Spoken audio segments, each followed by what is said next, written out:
Gary Miller, thank you kindly for joining us on the I Love CVille show. Today's program, again, loaded with content. I mentioned, how long we've been doing the I Love CVille show, Judah? Decades. Not decades. The business is 16 years old, and this did not start it from scratch. We should figure out when the 12:30 to 1:30 I Love CVille show first launched. Yeah. Could I task you with that over the next couple days? Find out when we did our first 12:30 to 1:30 I Love CVille show. Before we did the show on a Monday through Friday, 12:30 to 1:30 basis, almost as if it was the news, now it is the news of Central Virginia, we would do interviews at random times, remember, in the studio with local thought leaders or politicians. But I'm curious of when we first launched it in 12:30 to 1:30 to capacity. When I made the push to create content on a daily basis at a set time, there was many in the community that said, "You're nuts. How in the HE double hockey sticks are you going to be able to fill an hour every day? It's a small town. We don't have enough content." I said, I think you'd be surprised with UVA, with Albemarle, with Charlottesville, and the surrounding jurisdictions. I think the content is there. It just takes someone that is, or a team like we have here that's connected to find the content that's compelling. I feel like we've been doing that. A lot I want to cover on the program. Take a look at the screen, viewers, for the rundown on today's show. A couple of items that did not make the rundown I'll highlight to start the program. I want to give some props to John Shabe, Dr. John Shabe, and Pro Renata. John Shabe goes from dentist to beer baron, the owner of one of the most significant and fast-growing brands in beer in Central Virginia, Pro Renata. Mm-hmm. Spends nearly $1 million on beer equipment for the old Skipping Rock Brewery. Gets the brewmaster from Basic City to head over to Pro Renata, and now is doing real estate development in downtown Stanton while expanding his Crozet position and a new position in the Shenandoah Valley. Props to Pro Renata and the beer baron, Dr. John Shabe. Last night at the Charlottesville City Council meeting, there was an item on the agenda, Judah, the last item on the agenda, and it was purely marked on the agenda, confidential settlement agreement. Mayor Wade running the meeting. Mayor Wade was late to the meeting yesterday. Yeah. Showed up just in time to vote approval on the loan to Habitat and PHA, a loan we're going to unpack for you. Every developer in Central Virginia, wait till you hear the details of this loan. A loan offered to nonprofit developers, Piedmont Housing Alliance and Habitat for Humanity, the greater Charlottesville area. First, an item that didn't make our rundown. After meeting in closed session, Wade comes back to the dais, tells everyone we have been briefed on this confidential settlement agreement. Brian Pinkston says, I want to make a motion to move forward, and they vote 5-0 on a confidential settlement agreement with zero explanation. What could be a confidential settlement agreement that they voted on 5-0 yesterday? Offered no transparency, no clarity, and no communication on what they were voting on outside of, on the agenda, it's called confidential settlement agreement.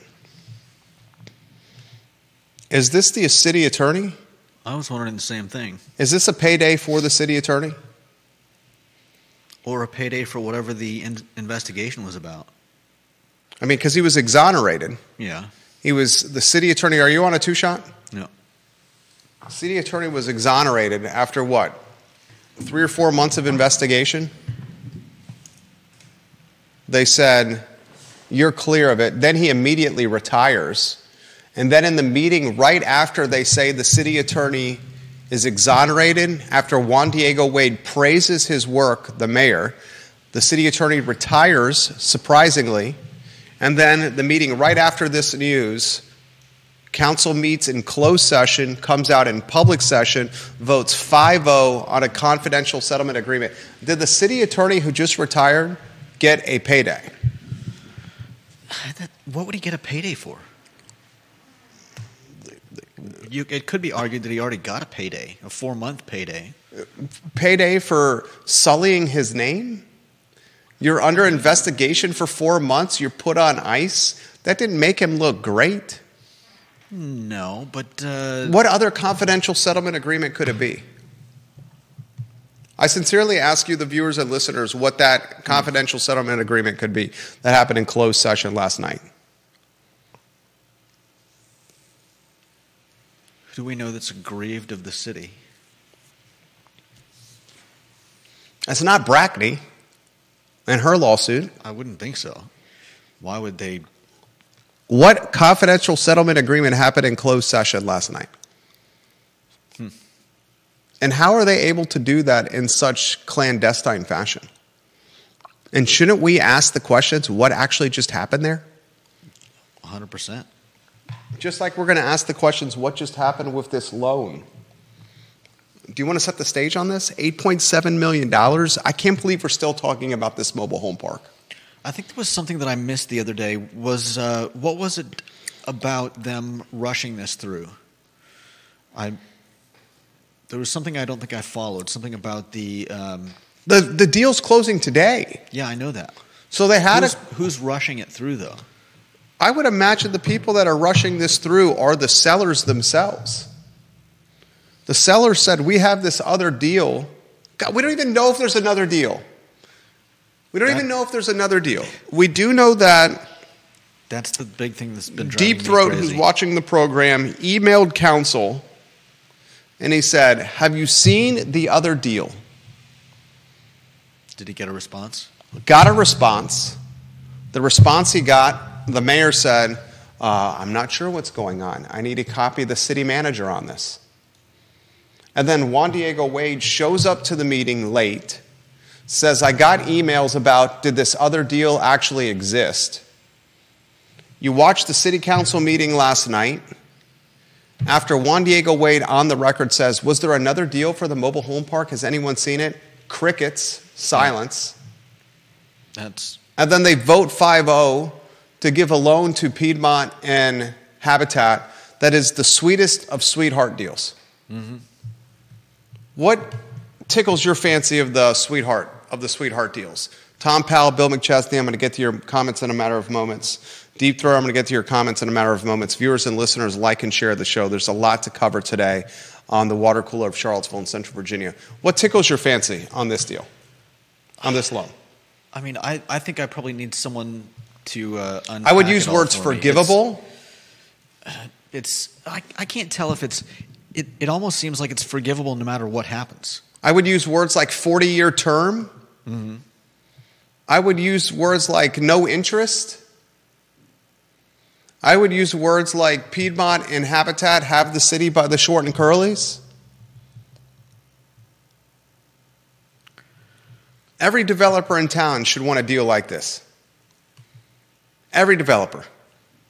Yeah. And the catbird seat, the true catbird seat, the family that owned the park. So let me see if I've got this straight. If at any point the city does not provide the funds,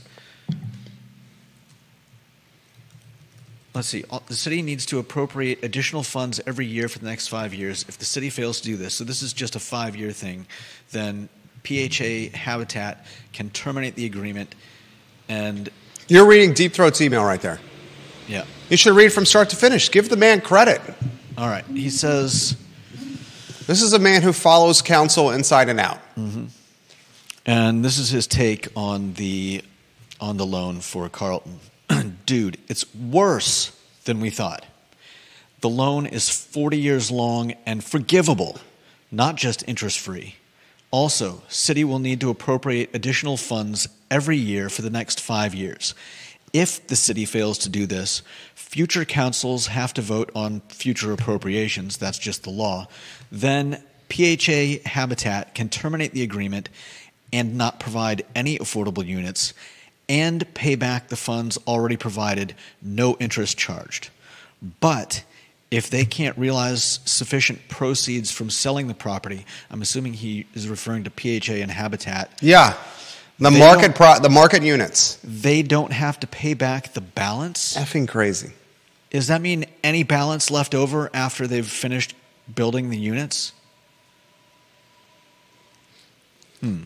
Because Habitat and PHA's payday is selling the market units. But they're not using the $8.7 million to build the units. They're just using the 7 point whatever plus the extra for interest is just for the land, right? Oh no, I would imagine that is get the projects, acquire the park, start the debt service, and get some of the development going, and then they're going to have to raise some additional funds from grants and other purveyors, other parties. Yeah, but I mean that eight. Okay, is your question? Does that 8.7 cover all the development? No, absolutely not. My understanding is the 8.7 is just for the land and some of the debt service out of the gates. Yeah, exactly. Yeah, they got to raise some hell of a lot more money to build this project. But so if they can't realize sufficient proceeds, so the land's going to be paid for by the city with a loan to PHA Habitat, and then eventually 3 years, or I guess it was what did we find out? 2029 that they're expected to start production, and then finish in the early 2030s. Yeah, and then if they can't make enough money selling the units, they don't have to pay back whatever's left over of a 40-year loan? Of a loan on a 40-year term. What's the difference? Same thing. Just clarifying the term is 40 years. But so let's just say for convenience sake that they finish in 2034. So that's 10 years from now. They'll be 10 years into a whatever. It has to be completed by 2033, December 31. Okay. Well, that's one of the caveats. Let's say say they're able to do it. I'm just saying, how much would they have paid off of the loan in 10 years? That's a great question. Out of 40. And then if they can't make enough money selling the units, they don't have to pay any of the rest of the loan back? And I'm not done with the email. So this is an attempt to circumvent the rules on not binding future councils because not appropriating the money puts the city at risk of loss. And I'm not going to read the last line. It's insane. The risk you have is if councils change and they decide that they don't want to uphold the terms. Yeah. Now, one storyline that's following this is Brian Pinkston was outed by Juan Diego Wade in a radio interview on WINA. And Juan Diego Wade randomly says Brian Pinkston's going to run for a second term without allowing Brian Pinkston to make the announcement that he's going to run for a second term. So then when Brian Pinkston was interviewed by the same radio station in the morning, the host, Jay James, a friend of the program, said, word on the street is you're running for a second term. Your mayor said that, Juan Diego Wade. And Brian Pinkston was like, what? I am? Then he immediately gets political and he's like, yeah, I'm talking with my wife, and I'm inclined to run for a second term. Basically saying, I can't believe someone just outed me on that. Stole my thunder. The point I'm making is if you don't have future councils that see the upside of this project, Habitat and PHA further have them by the short and curlies. Oh, yeah. He says, bottom line, PHA and Habitat are not at risk at all if the city falls to appropriate. Fails to appropriate. Fails to appropriate. Yeah. I'm ready to put this story behind us.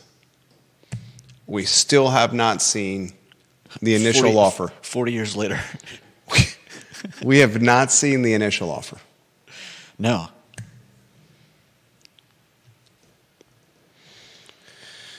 He says, to answer your question, if the city does not appropriate extra money, PHA and Habitat can terminate the agreement. They have no obligations to the city other than to repay the loan.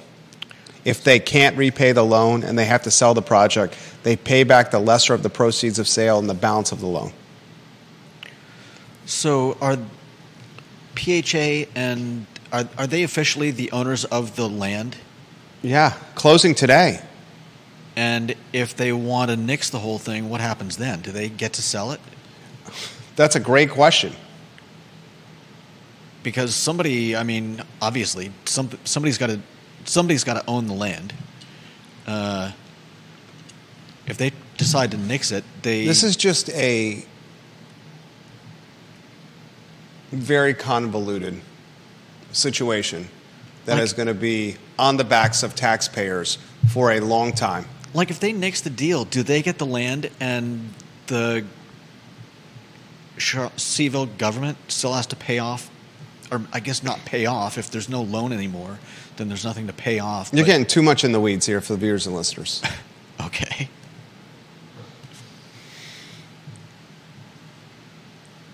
This is what has happened. You have government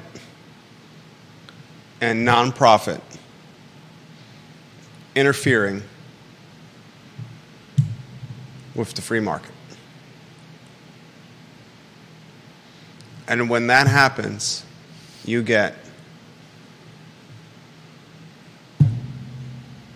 insane sweetheart deals? a muddled landscape. This type of outing does not happen. You don't get 40-year terms. You don't get loan forgiveness, interest forgiveness.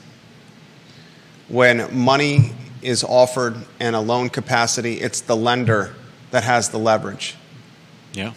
not those that are taking the bag. Right. In this scenario, the city doesn't have the leverage. The entity taking the bag has it. And the taxpayers are at the mercy. And a 40-year loan? How about you do a 5-year, 7-year term with a rate that adjusts and performance thresholds in place, like everybody else has to go through? Right. I say I want to stop talking about this. I'm going to be 82. Hopefully not sitting across from you, although I'll give you some props. I enjoy your company. Thank you. 82.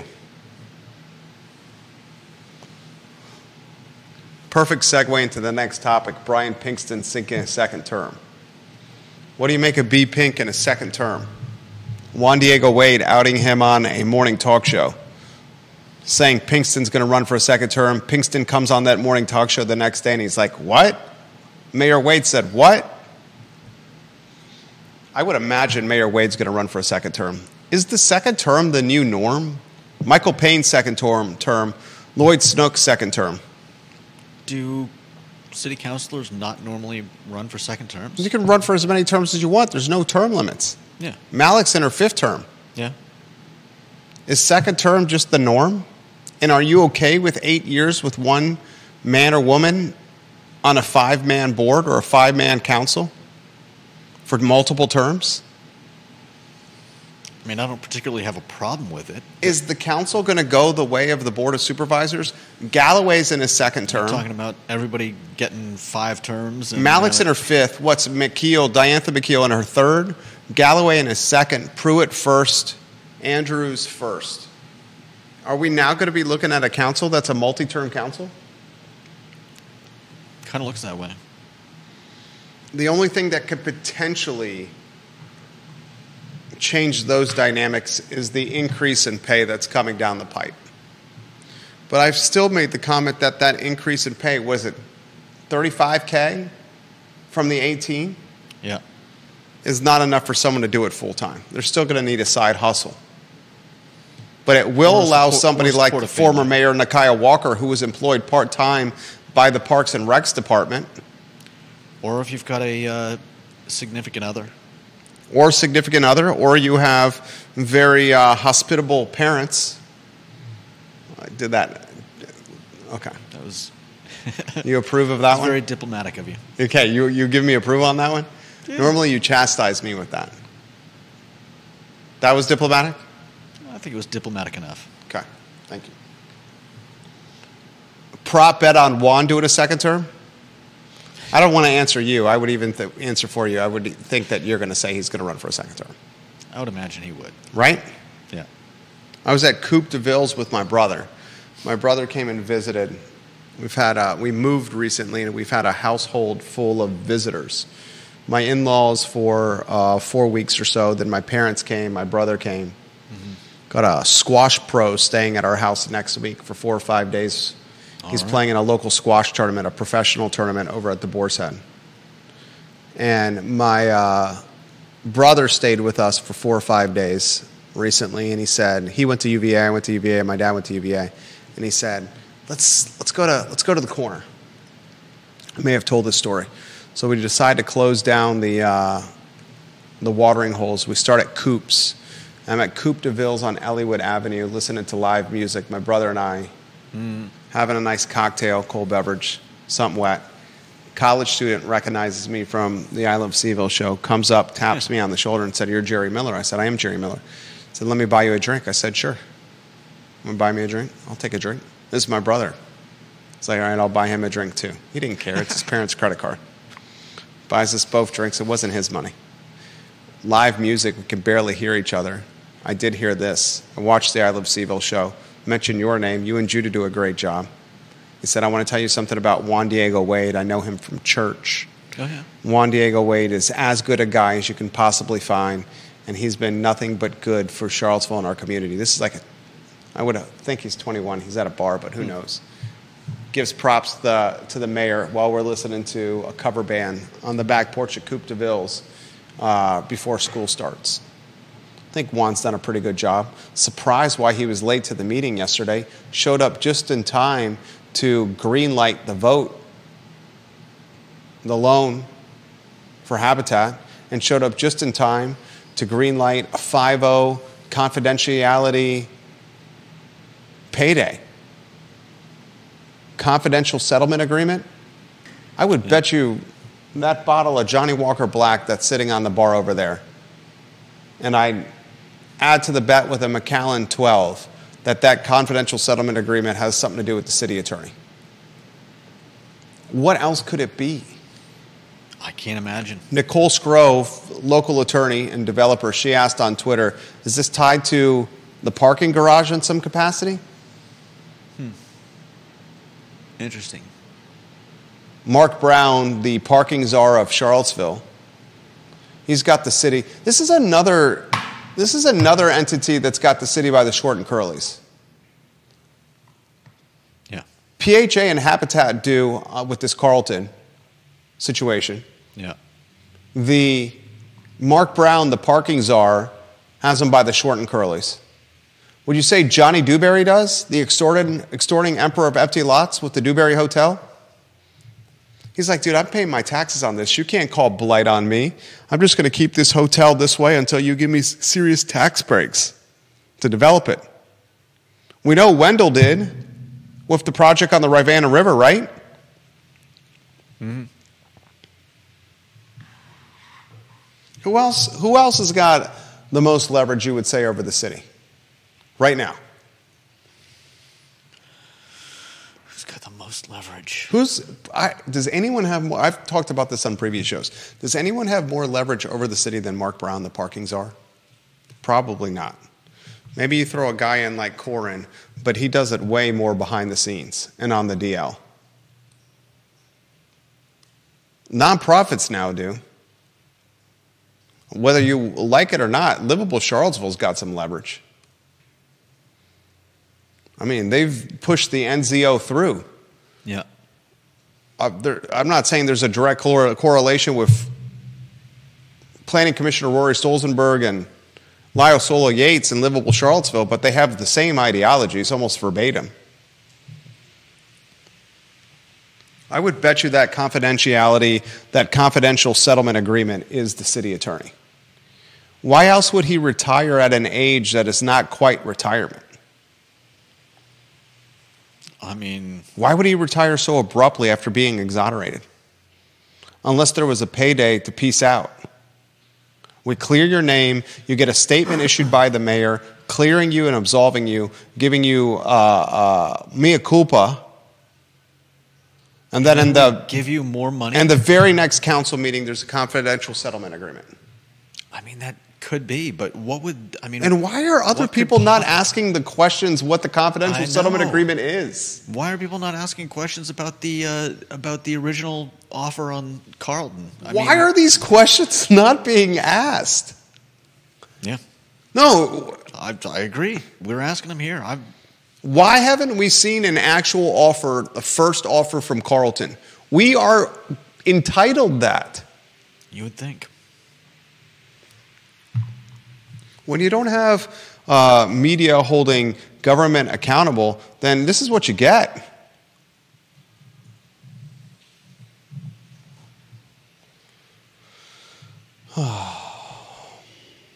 So frustrating. The next storyline I find frustrating. Is that the UVA storyline? Yeah. Ladies and gentlemen, listen to this. A 6-person committee,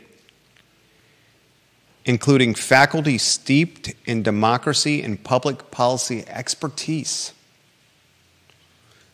has recommended to University of Virginia President Jim Ryan that he only consider issuing commentary and statements on national and international events when those events directly affect the university.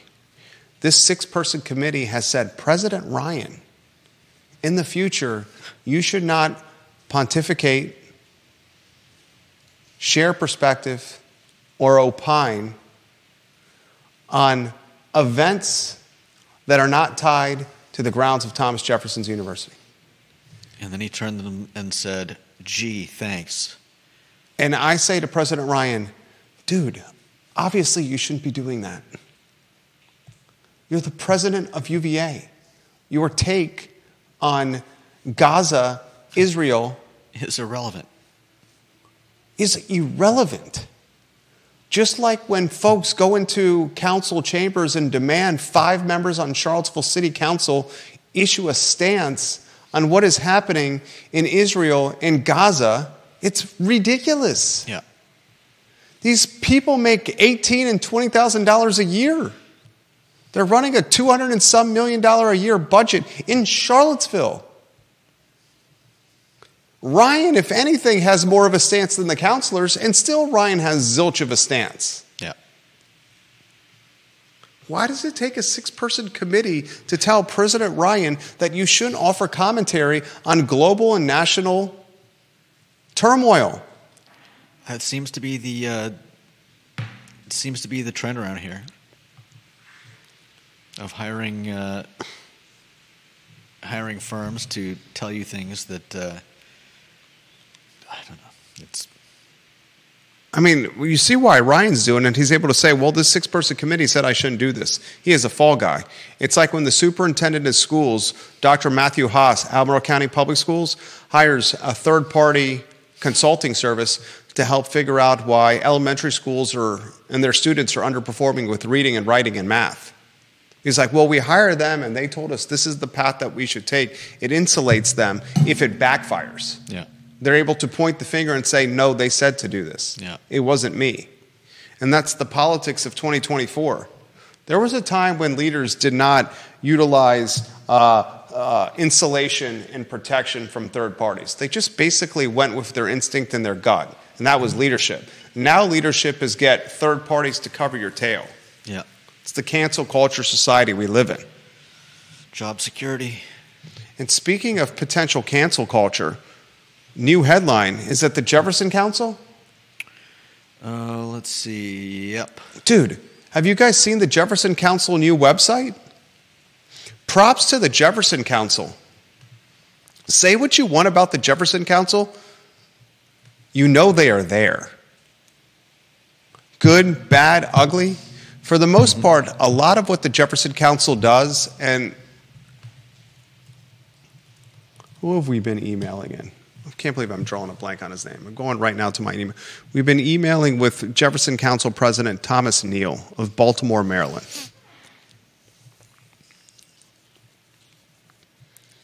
His new website the Jefferson Council is legit. It does look pretty good. Right? UVA colors. Oh my God, it's so professional. From the blog post style website they had.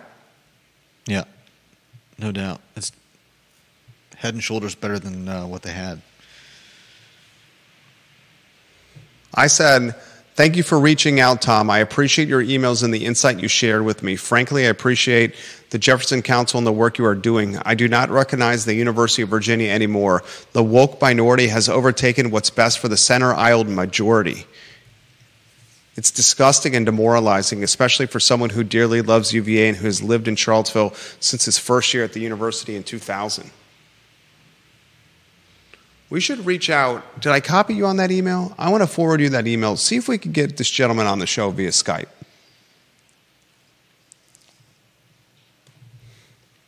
They're on their new website, have highlighted social media on it. They're chopping down video clips from the most recent Board of Visitors meeting, publishing it on their social media channels, and analyzing them as if they are touchdown highlights. Nice. On NFL Countdown. Like picking them apart, key elements in the BOV meeting are picked apart on their social channels. Whoever is managing the content for the Jefferson Council, as someone who is in the content management business for ourselves, our clients, and our real estate holdings, the efforts that these people are putting into content, Judah can put this in perspective. It takes hours. Go to the Jefferson Council website, click the social strip, the Facebook page in the top left corner. When you're on there, J-Dubs, they just did a post 20 minutes ago, right during the show. Mm-hmm. Look at what they're doing. They're chopping down the BOV meetings and offering X's and O's breakdown of what happened. You know firsthand how long this takes. This organization's not going away. If anything, they're just going to gain momentum. Yeah. I want to give props to them for a brand new digital platform. I was very impressed. I hope that gets back to Mr. Neal. What's the next headline you got? Next headline is, the 6-year-old. Oh, this one's very disturbing. Neil Williamson, thank you for watching the program. I'm clicking the link you just shared.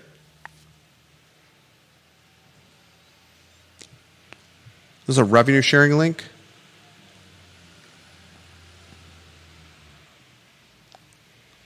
I'll take a look at this, Mr. Williamson. It's in the comment section of my personal Facebook page, a link that a man I trust, Neil Williamson.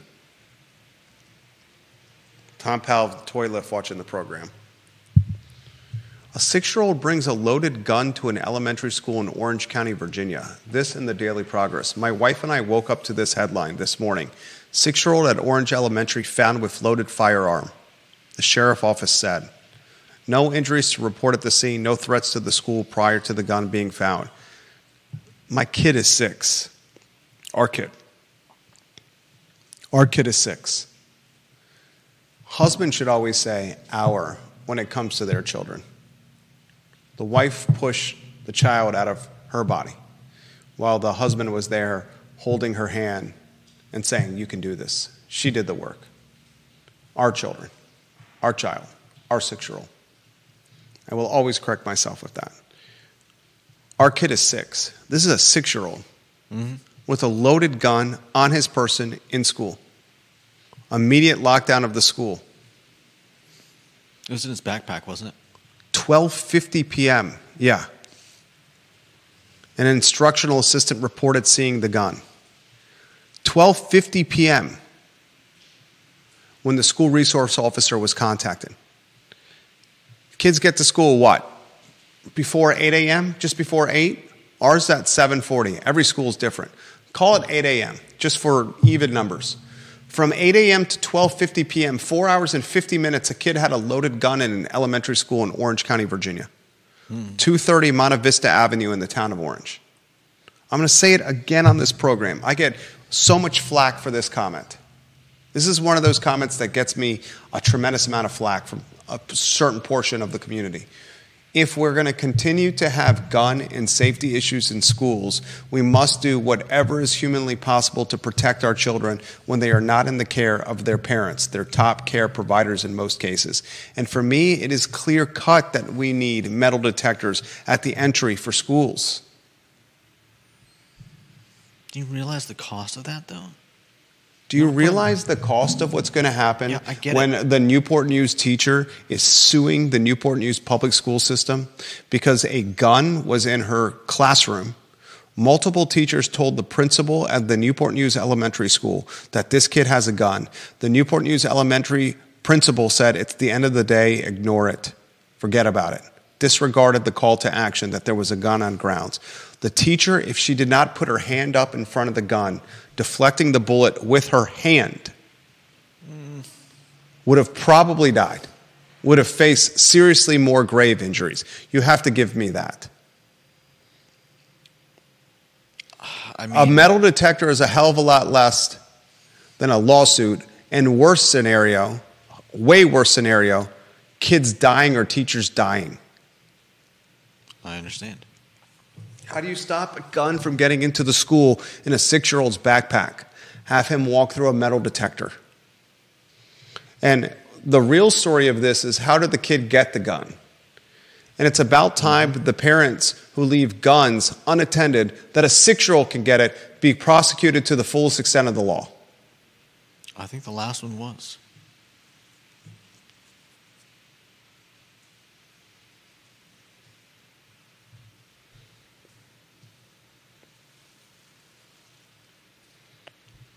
Parents, if you're just hearing about this for the first time, you should be as taken aback about this as I am. Janice Boyce Trevelyan. They reported he arrived late. Thank you, Janice Boyce. She's offering some clarity here. And she was helping him remove things from his backpack. He was just on the scene. Thank God for that. Thank you, Janice Boyce Trevelyan. Thank you for that clarity. I didn't see that in the Daily Progress coverage. How do you feel, Janice Boyce Trevelyan, of students walking through metal detectors at schools? How about you, Vanessa?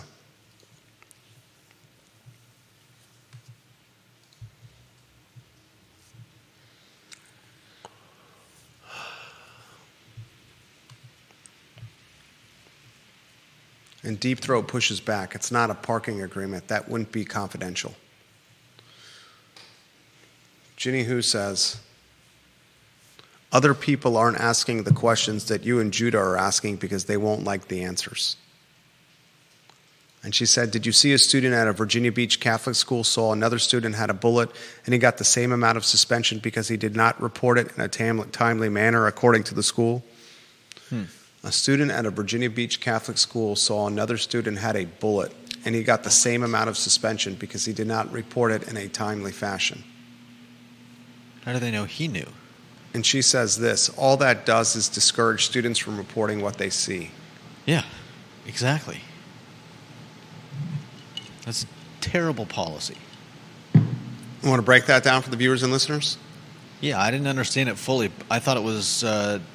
I was wondering how they knew that the other kid knew about the bullet, and apparently the student that reported another student having a bullet was given the same punishment as the kid with the bullet because they thought he took too long to tell them. Yeah. That's absurd. Absurd. Call my friend on the phone, hey, let's bring... And I'm not even going to go there, but that's just crazy. She's 100% right. You're just going to train kids to not report it. Why would I report something if there's a possibility the school is going to punish me because they feel I took too long? Janice Boyce Trevelyan offering more color to the story. The Orange County Sheriff's Department reported additional information about the kid's arrival late to school, and she thinks it's a great idea for kids to walk through metal detectors. As do I. As do I. And I don't think it's a bad idea. The problem is we can't talk about curbing government spending on one hand and then talk about equipping every single school in the United States of America with metal detectors. The metal detector is a lot less costly than a lawsuit associated with gun violence, and way less damaging than gun violence yielding loss of life or lives. Okay. It's still happening. It's still happening. Ginny Hu says they outed the whistleblower to the entire school community as well. Oh. Insane. You want to get someone killed in prison? Outing the why? Insane. Right? Yeah. I can't comprehend what was going through the heads of people in charge when they thought any of that was a good idea.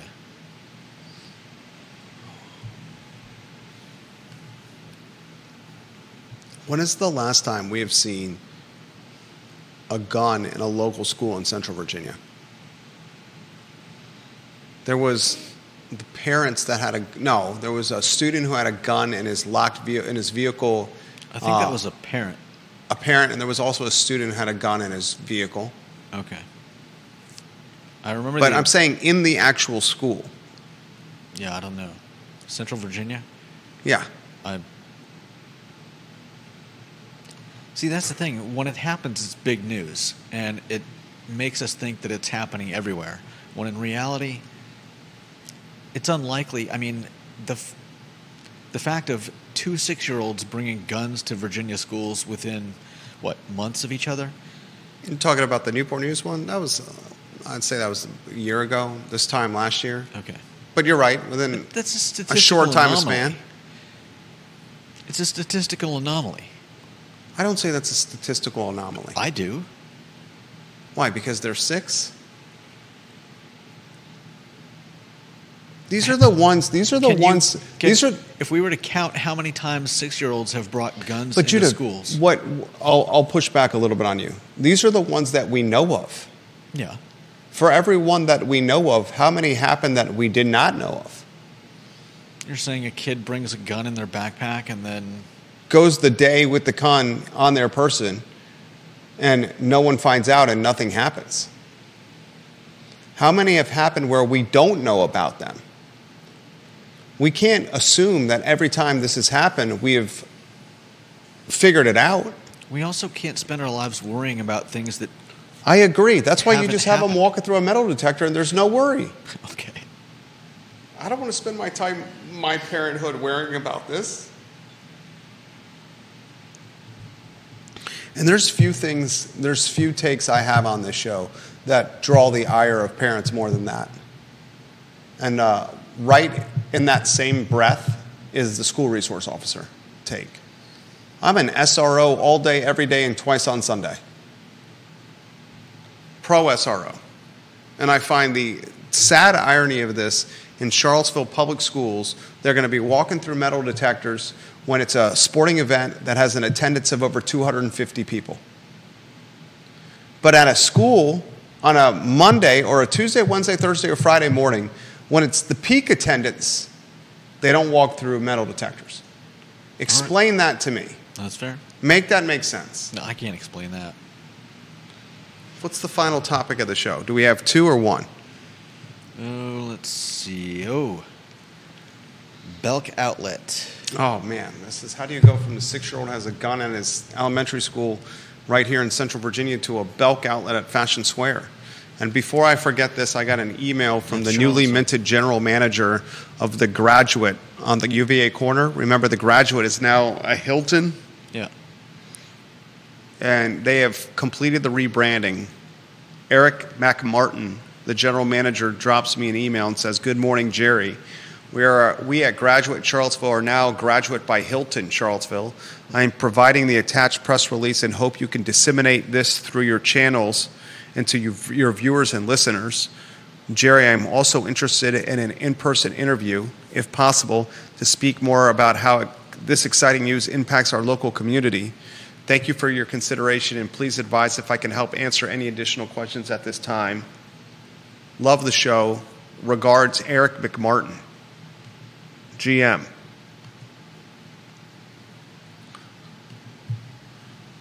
number 2 in the family offers this perspective. Think about this, Jerry and Judah. The city has an $8.7 million loan approved last night.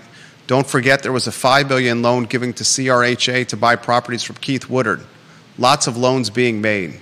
Is this good public policy? Let's also add to that the city bought property from CRHA to help them fund the purchase of a building on the downtown mall. Yeah.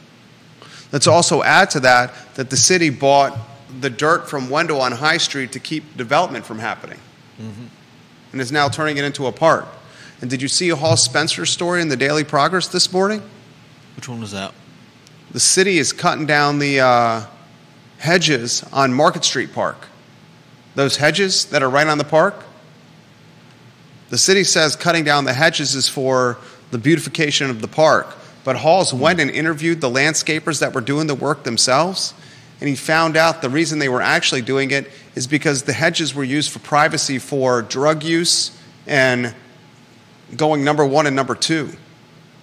And the landscapers that were cutting down the hedges said we have to wear heavy-duty gloves. This is in the article. Heavy-duty gloves to do this work because every time we're here doing work in this park, we're afraid we're going to get pricked by intravenous needles or touch piles of poo.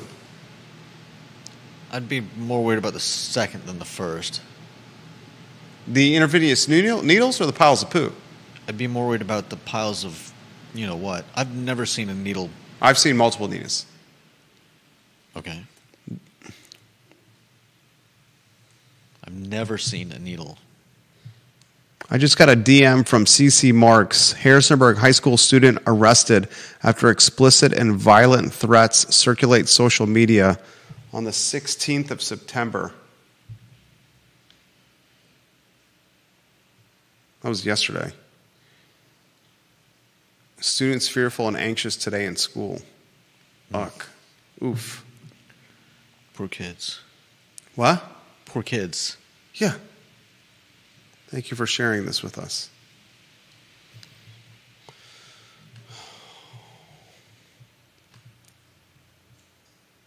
Let's talk about Cashmere and last year's model of Jimmy shoes coming to the Belk outlet at Fashion Square now.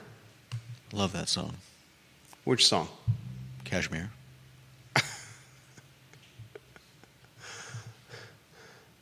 Do you have any commentary on the Belk outlet coming to Fashion Square Mall? I think it's great. I think we had a Belk there. Now we get a Belk outlet. The prices will be lower. Perfect for today's economy. And along with the what is it, Home Depot and the rescue service. Nothing's going to sell cashmere like the Albemarle County mechanic shop that services the Albemarle County vehicles and the Home Depot singing hammers and screwdrivers to contractors. Nothing sells cashmere like neighbors like that. But to your point, at least it's being populated. Yeah. If you've driven around the mall lately, it's I have not. Have you? A sad, sorry sight. Yeah, I have. Final headline, Virginia football and Anthony Calandria visit Coastal Carolina on Saturday, 2 p.m. kickoff. The Chanticleers, ladies and gentlemen, are 3-point underdogs. Yes, Virginia is favored. This game is televised on ESPN Plus, which means many in Wahoo Nation are going to have a hard time watching this game on television. I let you know that in advance to figure out where you're going to watch the game. It's a must-win game for Virginia football. I learned from Jerry Ratcliffe this morning on the Jerry and Jerry Show, Tuesdays at 10:15 a.m. on the I Love CVille network, that this is the last game on Virginia's schedule where the ESPN Power Index has Virginia favored. Every other game on UVA's schedule this season, Virginia is a substantial underdog. Wow. This is a must-win game. Remember, Vegas had Virginia's over-under on a win total at 3.5. They're at 2 right now. So if you had the over, they have to win 4. If you had the under, it's 3 or less. And speaking of prop bets, How do you win 3.5? well, that's why they Tie. put it on there, so there can't be a push. Okay, That's why they have the half in sports. got it. We should have done a half on our 9.5, our Lewis Mountain bet. That was my. Are there 5 now? No. Is there more? There's 3, because you got the props on. I gave you 1, and there was 2. There was 2 that came on the market. Let's go to Realtor.com and go to Lewis Mountain. Was there more that came on? I thought I saw more, but I'm going right now to look. I'll stand corrected. I haven't looked today. No, the 1916 Thompson Road's been there. Wow, the 2020 Minor Road went pending. No. There's only one that's active right now, and that's the 1,995,000 ask. Are you looking at these down here? Is that what you're seeing? The 19 homes? Not the ones below. I'm looking at house for sale, 2 pending, 3 pending, Yeah, 3 pending and 1 active. So far you get credit for 3. and 1 foreclosure. Okay. You get credit for 3. You get Thompson Road, 916. You get 1916 Thompson Road, 1,995,000 ask. The 220 Minor Road, that's pending. That's a nice little cottage. So you have 3, 9's the over-under. We'll follow it closely. You have any closing thoughts? Anything we didn't get to? We got the White Mountain Ministry show at 2:30 with Nate Kibler? Anything we missed? Not much. Rockingham removing some books from school. School's also still waiting for guidance on the cell phone free learning that our governor should be coming out with today. I mean, here's an easy way to do it. Don't have your cell phones in schools. Put them in the pouches. Not every school has pouches yet, I would imagine. Not to mention, a lot of parents are rightfully or a lot of parents are worried that they won't be able to contact their kids. In fact, I think most of the worry has to do with in case there's an emergency. Ginny, who says the last few days her DMs have been full with people asking about starting homeschooling. Oh wow! She's a homeschooling expert, Ginny Who. All right, that's all she wrote.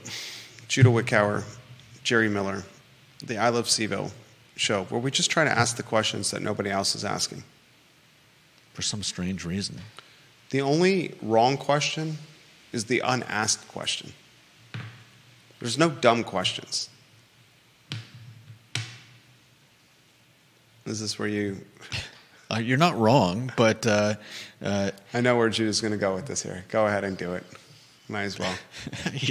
You're often impatient with there it is. Actual, real questions. There it is right there. There it is. And that's a fair response. The Tuesday edition. We'll see you tomorrow, guys. So long.